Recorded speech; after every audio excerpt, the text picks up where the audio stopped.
মামা মামা মামা চুরি করছি। কি চুরি করছো? বিড়াল।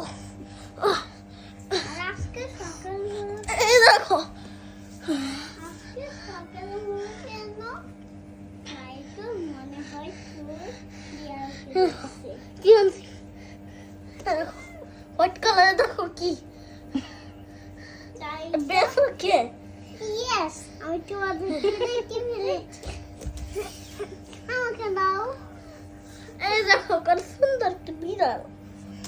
চোর আমি দেখে ফেলেছি তোমরা দুজন চোর না যা আপনার পিছনে যা ভিতরে যা ভিতরে যা ভিতরে যা। ও কিছু বলে না, হ্যাঁ শিজুকাও কিছু বলে না। চোর তুমিও মারা যাইবো তো। ওর মনে হবে